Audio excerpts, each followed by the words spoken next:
Before beginning with part 2 of this series, let me emphasize that this scenario is mostly my informed opinion, or one version of what could happen, with the intent of telling a fun story. Luckily, I've been both a Trekkie and a Star Wars fanboy all of my life, and have no shame about being either. I will briefly recap the events in part 1 of this series, but I highly recommend watching that video first. It is the late 24th century in the Star Trek universe. For mysterious reasons, the wormhole near Deep Space Nine, the only stable wormhole known, has shifted.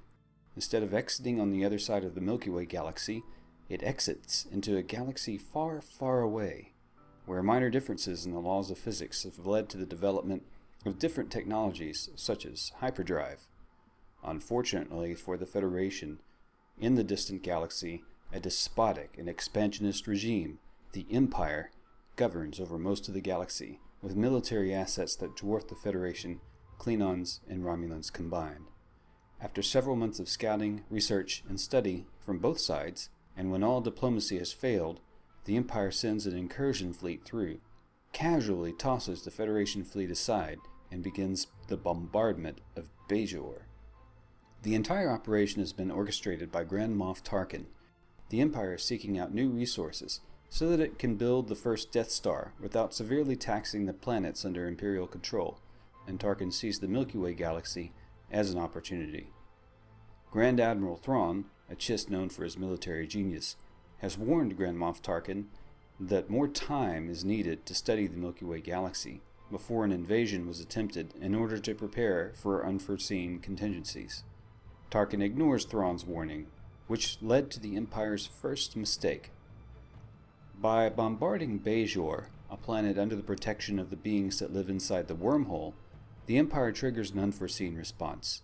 The wormhole remains the same, but there are a number of orbs, artifacts that were believed to come from the beings that inhabit the wormhole, present on Bajor. When the bombardment begins, these orbs go crazy. They reach out to the Imperial fleet commanders in orbit, who start having visions.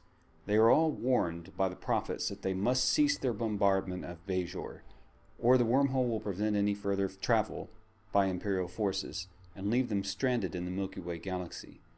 The bombardment ceases, but the Imperial incursion continues. Alarmed by the overwhelming advance of Imperial forces, the Romulans agree to assist in the war effort. Luckily, the Empire finds itself limited in travel. In their home galaxy, hyperspace routes took centuries to map out. The Empire advances, but not nearly as rapidly as the Dominion had during the Dominion War. Meanwhile, the Federation has had a chance to thoroughly study Imperial technology, especially hyperdrives. Starfleet, the Klingons, and the Romulans are able to easily adapt their ships to use hyperdrive. Just like the Empire, they have barely begun to map hyperspace corridors in the Milky Way galaxy. But smart use of the hyperdrive does give the Federation certain advantages. The Federation is also vastly more familiar with their home galaxy than the Empire. They have the home court advantage. The Empire, on the other hand, while understanding the science and technology behind warp drive, can scarcely use it at all. Their capital ships are just not designed for warp. No Star Destroyer can be reconfigured to use warp nacelles very easily. In spite of the overwhelming numbers of the Imperial forces, Starfleet is able to fight a delaying action. The Romulans are a huge help here, since not only do they have ships with the best cloaking devices, some of them rival the size of a Star Destroyer. The Romulans are able to catch Star Destroyers by surprise on multiple occasions and disable or outright destroy them before they have a chance to respond, and then cloak or warp away before being pursued. These hit-and-run tactics are used over and over again. The Empire, under relentless hit-and-run pressure, is unable to match the cunning and tactical intelligence of the Starfleet, Romulan, and Klingon commanders, and is slowly pushed back towards the wormhole. The Empire scrambles its leadership resources to deal with the Federation more intelligently. They enlist Admiral Zarin, a technological and engineering genius, to come up with ships that can successfully attack the Federation.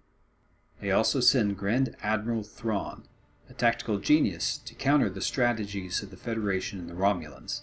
And finally, Darth Vader, who will use the Force in a number of ways to surprise the Federation, who have never encountered a Sith.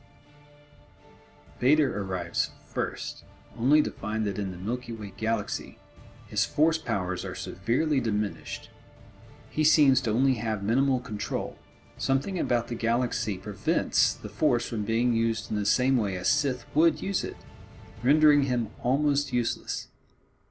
Zarin, on the other hand, comes up with warp-capable TIE fighter designs. He knows it is nearly impossible to modify capital ships, but he is able to modify millions of fighters to use warp drive. Their speed would not quite match Starfleet ships, however they could reach other systems more quickly and efficiently than Star Destroyers alone.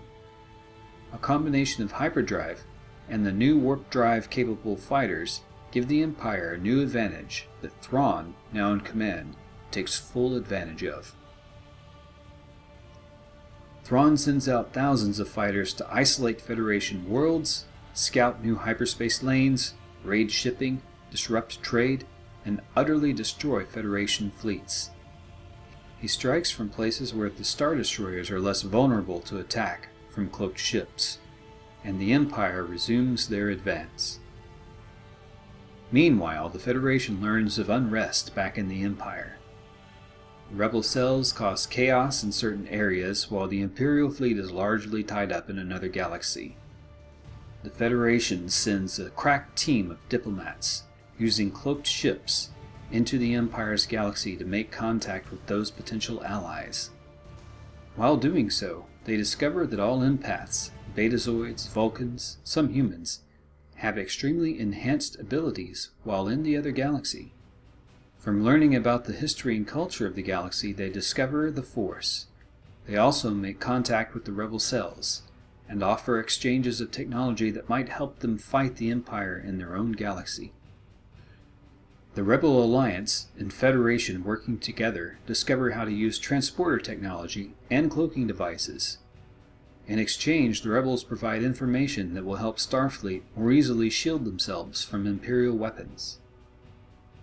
With the Empire now fighting on two fronts, the Rebels utterly take them by surprise with cloaking devices and transporters. They are able to infiltrate Imperial facilities, make surprise attacks without detection, and cause major havoc inside the Empire. Thrawn is recalled back to the Empire to help deal with this. Without Thrawn, the superior tactical thinking of Starfleet, the Romulans, and Klingons resumes its previous impact. Starfleet and its allies adjust their shield harmonics to deal with Imperial laser weapons. They adjust their phasers, which are more adaptable and versatile than Imperial weapons, for point defense. And photon torpedoes are used as deadly proximity weapons able to take out swarms of fighters. Romulan spy networks have a chance to infiltrate the Imperial forces and feed them untrustworthy hyperspace data on a regular basis, causing many Imperial ships to fly through stars or into black holes. While the Federation, having the home field advantage, is able to calculate far more hyperspace routes than the Empire. The Imperial forces are ambushed, outmaneuvered, surprised, and worn down far from home. Facing the growing threat of the rebellion, they withdraw their forces from the Milky Way galaxy. To prevent the Empire from ever returning, the Federation mines the entrance of the wormhole. Eventually, the wormhole reestablishes its connection to the Gamma Quadrant, and life returns to normal. After the wormhole reverts to its normal route, with a flash, Q appears before several of the leaders who led the defense against the Empire. He claims responsibility for the incident. While the reaction of the Federation is first extreme fury, Q explains that he knew the Federation would eventually prevail. He explained that the entire scenario was a test for both sides. The Federation was now more unified than ever with the Romulans, Klingons, and other allies, while now enjoying the benefit of new technologies such as hyperdrive, while the Empire would soon be overthrown by the Rebel Alliance as a result of their overreach. Q asserts that his actions have greatly benefited everyone and prepared the Federation for the next crisis. Don't forget to subscribe to stay tuned for more upcoming videos. While at this point this channel is relatively new, I have computer animation plans and works in progress for making several analysis and storytelling videos. This does take a major time commitment, however, so consider supporting this channel by becoming a patron on Patreon. I really appreciate that, would help me out a lot. The link is in the description. Live long and prosper, and may the Force be with you.